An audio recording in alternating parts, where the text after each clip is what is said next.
मना करने लगे, लाला भैया कच्चे चावल है काहे को खावे लग रो, तेरे पेट में दर्द है जाएगा। मना करने लगे।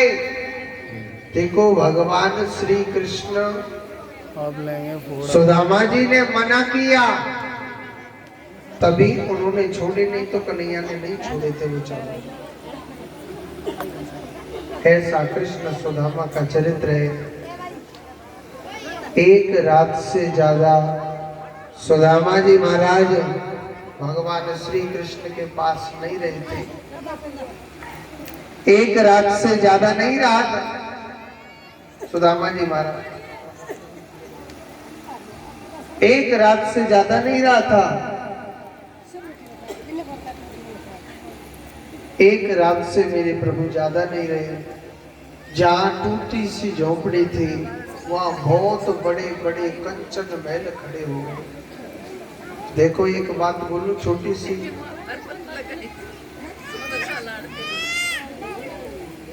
कन्हैया ने सुदामा को क्या दे दिया ये किसी को नहीं पता था। मेरा मुरली वाला कभी किसी को बढ़ाता है ना तो ढोल बजा करके नहीं बढ़ाता। दानी सर्वश्रेष्ठ वही है, दानी सर्वश्रेष्ठ वही है। एक हाथ से दान कर दे। दूसरे मित्र सुदामा कहां जा रहे हो? तो वही कहने लगे कि महाराज आपने इतना धन वैभव दे दिया, इतना सब कुछ दे दिया कि हे कृष्ण मैं तुझे भूल जाऊंगा, हे कान्हा मैं आपको भूल जाऊंगा। मगर भगवान ने वचन दिया, हे सुदामा आप इस कंचन महल को छोड़ के मत जाइए। हे सुदामा आप माया के कभी दास नहीं बनोगे, माया स्वयं तुम्हारी दासी बन करके रहेगी। ये मेरा वचन है, ये मेरा वरदान है आपको। भगवान आशीर्वाद देकर के चले जाते हैं। मेरा कृष्ण कब किस पर कृपा कर दे कोई नहीं पता। मेरा कन्हैया कब किस पर कृपा बरसा दे उस मुरली वाले की कृपा को कोई भी नहीं जानता।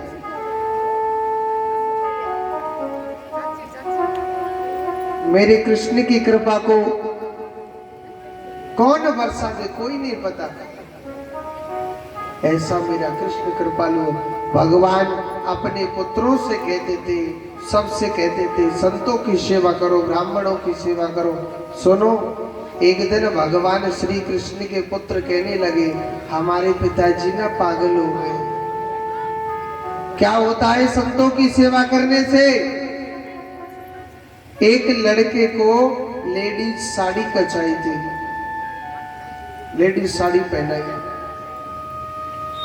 और एक मोटा सा कपड़ा उस बच्चे के पेट पर बांध दिया और संतों को दिखाया कि महाराज बताओ इस स्त्री पर पुत्र होगा या पुत्री। संतों ने देखा था वो तो स्त्री नहीं है, वो तो कोई लड़का था। संत भगवान सोचने लगे कि भगवान के पुत्र हमारी परीक्षा ले रहे। उन्होंने कहा ना तो इस पर पुत्र होगा ना पुत्री, इस पर ऐसा लोहे का मूसल होगा जो पूरे कृष्ण के कुल का नाश कर देगा। और सुनो, उस कपड़े को खोल के देखा तो वास्तव में लोहे का ही मूसल निकला था। लोहे के मूसल को समुद्र के किनारे घिसा, वो लोहे का मूसल एरका नाम की घास बन जाता है। एरका नाम की घास जानते हो कैसी होती है? इंसान में थोड़ी सी मार दो वो तुरंत मर जाएगा आदमी कट के। भगवान के पुत्रों को जब देखा कि भाई हमको श्राप लग गया है, तो भगवान श्री कृष्ण के जो पुत्र हैं वो समुद्र के किनारे जाते हैं तपस्या करने के लिए। वो तपस्या नहीं करते, वो आपस में लड़ने लग गए। कोई किसी में चाकू मार रहा है, कोई किसी में तलवार मारता है। कोई किसी में एर का नाम की घास मारता है। भगवान की जितनी भी पुत्र पत्नियां थे सबका कट कट के सबका विनाश हो जाता। भगवान देखते ही रह गए मगर कुछ नहीं कर पाए। बैठे बैठे भगवान सोच रहे। एक मछुआरे ने क्या किया, मछली पकड़ने वाले ने लोहे की एक छोटी सी नोक बची थी, वो तीर की नोक पर रख करके भगवान श्री कृष्ण के बाएं पैर में चरण में पद्म था, वो भगवान श्री कृष्ण में तीर मार देता है। मछली पकड़ने वाला देखने लगा, रे ये मैंने कितना बड़ा अपराध किया है जो मैंने भगवान में तीर मारा है। हे भगवान मुझे मृत्यु दंड दीजिए। भगवान कहने लगे नहीं दे सकता, क्योंकि जो जैसा करता है उसे भोगना पड़ेगा, कोई भी क्यों ना हो। मछली पकड़ने वाला कहने लगा, भगवान आपने कौन सा बुरा कर्म किया था जो मैंने आप में आज तीर मारा है छत में। भगवान कहने लगे कि हे मछुआरे, मैं पिछले अवतार में राम था और तू बाली था, मैंने भी तो तुझे मारा था। इस धरती पर जब स्वयं भगवान को दंड मिला है, अपने आप को दंडित किया भगवान ने, तो हमें कौन, हमें है ही कौन। जो जैसा करता है उसे भोगना पड़ेगा, कोई भी क्यों ना हो। भगवान भागवत में लीन हो जाते हैं, मेरे प्रभु भागवत में लीन हो जाते हैं।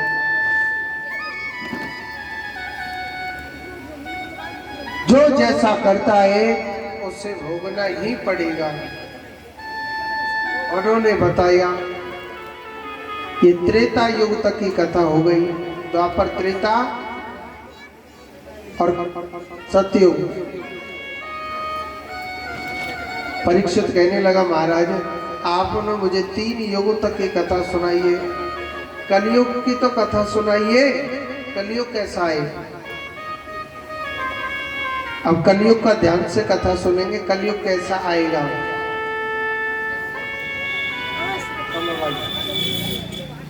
देखो अभी कलयुग के प्रथम चरण चल रहा है, अभी घोर कलयुग नहीं आया। अभी कलयुग का प्रथम चरण चल रहा है, दूसरा चरण आने वाला है, दूसरे चरण में घोर कलयुग आ जाएगा। अभी थोड़ा थोड़ा आ रहा है, पूरा नहीं आया, आ तो रहा है, थोड़ा थोड़ा आया है। कलयुग में सबसे पहले बारिश बहुत कम होगी, और कलयुग इतनी तीव्र गति से आ रहा है, ऐसा तीव्र गति से आ रहा है हम सोच भी नहीं सकते। आज से ज्यादा नहीं है, थोड़ा सा ही समय की बात बताऊंगा। 30 साल 40 साल पहले यहाँ पानी की कमी थी क्या? ज्यादा है? कुआ बाबरी हर चीज भरी रहती थी कि नहीं भरी रहती थी? आज पानी देखने के लिए मिल रहा है क्या? मिल रहा है क्या? और आज से 30 साल बाद क्या होगा ये सोच लो आप भी। कलयुग में सबसे पहले बारिश बहुत कम होगी, बारिश कम होगी तो फसलें बहुत कम होगी, इंसान भूखा मरेगा। कलयुग कैसा आएगा? कलयुग में कैसा होना है कि गौ माता की जो लंबाई है ना वो बकरियों के समान हो जाएगी, ऐसा घोर कलयुग आएगा। कलयुग कैसा आएगा? आज के समय में कुत्ते का कभी दाग संस्कार नहीं किया जाता है ना, कुत्ता रोड पर मर जाता है, उसे कीड़े मकोड़े खा जाते कि नहीं खा जाते। इंसान की ऐसी ही दशा होगी, इंसान रोड पर मरा पड़ा रहेगा, कोई दाग संस्कार करवाने वाला पैदा नहीं होगा। कलयुग में इंसान की ऐसी दशा होगी। और सुनो, कुछ कुछ लक्षण आ गए, कुछ कुछ मनुष्य ऐसे हैं जिनके दाग संस्कार हुआ ही नहीं, चिल घर में पटक दिए, ऐसे रोड पर मरे पड़े हुए हैं, पता ही नहीं उसकी बॉडी का कहाँ गया। सत्य है या सत्य? कलयुग कैसा आना है? कलयुग में सगे बाप बेटे में प्रेम नहीं होगा। अरे बाप बेटे की बहुत बड़ी बात है, पति पत्नियों में प्रेम नहीं होगा। कहते ना, पति अर्धांगिनी, अर्धांगिनी किसे कहते हैं? जो आधा अंग माना जाता है। वो उस पर दुख, सो हम पर दुख, हम पर दुख, पत्नी पर दुख। मगर आज का समय ऐसा आ रहा है, घोर कलयुग, सगे पति पत्नियों में प्रेम नहीं रहे। ऐसा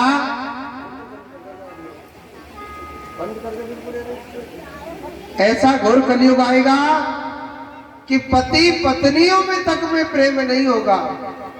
पहले देखो, जिसको कहते तलाक, आई राम, 20 साल पहले कोई जानता था? 20-30 साल पहले। आज तलाक को खेल समझते हैं। 1 मिनट में शादी, 1 मिनट में तलाक हो गया। समझते कि नहीं समझते? इसको खेल समझने लगे हर प्राणी।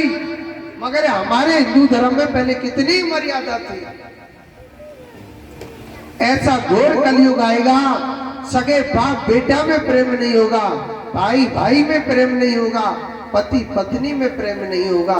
ऐसा घोर कलयुग आएगा, तुम देखना। आने वाला समय इतना तीव्र आ रहा है, इंसान इंसान का ही मांस खाएगा। ऐसा घोर कलयुग आएगा। अभी कलयुग के कुछ कुछ लक्षण आने लगे, कलयुग के लक्षण आने लगे। कैसा कलयुग आएगा? कलयुग में राम के नाम पर कोई भी प्राणी नहीं आएगा। राम के नाम में बहुत कम लोग जाया करेंगे, क्योंकि भगवान के भजन के लिए लोगों के पास टाइम नहीं मिलेगा। और गलत नाचने का नृत्य हो रहा हो या गलत नाच हो रहा हो, उसके लिए चाहे पूरी रात क्यों न बैठा रहना पड़े, उसके लिए हर प्राणी के पास टाइम नहीं है। राम के नाम के लिए टाइम नहीं। ऐसा घोर कलयुग आएगा, ऐसा घोर कलयुग आएगा। ऐसा कलयुग आएगा, सत्य पर विश्वास नहीं होगा, असत्यता पर विश्वास होगा। जिस संत के पीछे 10-20 बॉडीगार्ड होंगे, 40-50 गाड़ी आगे होंगी, 40-50 गाड़ी पीछे होंगे, कहेंगे साहब ये संत महाराज बहुत अच्छे, ये स्वयं भगवान है, ये स्वयं परमात्मा के स्वरूप है। ऐसे पाखंडी की पूजा होगी, सत्यवादी की पूजा नहीं होगी। ऐसे सत्यवादी की पूजा होगी, मगर सत्य की पूजा नहीं होगी। ऐसा घोर कलयुग आएगा। और आज आ रहा है।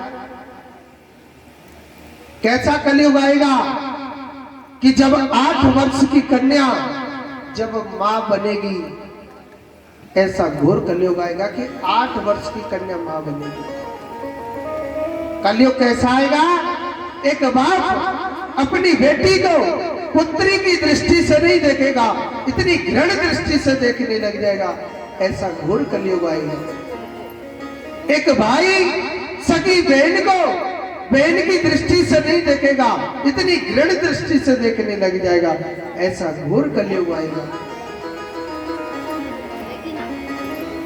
देखो, मैंने एक दिन बताया कि जीव कहते हैं कि महाराज समय खराब आ गया। समय खराब नहीं आया, हम लोग खराब हो गए।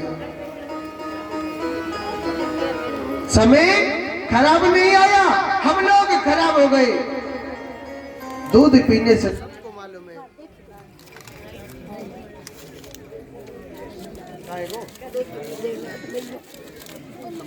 और कुछ गाएगा लाइट भी हाँ जी बनाई अकेला ही हाँ जी, एक बार जोर से बोलो राधे।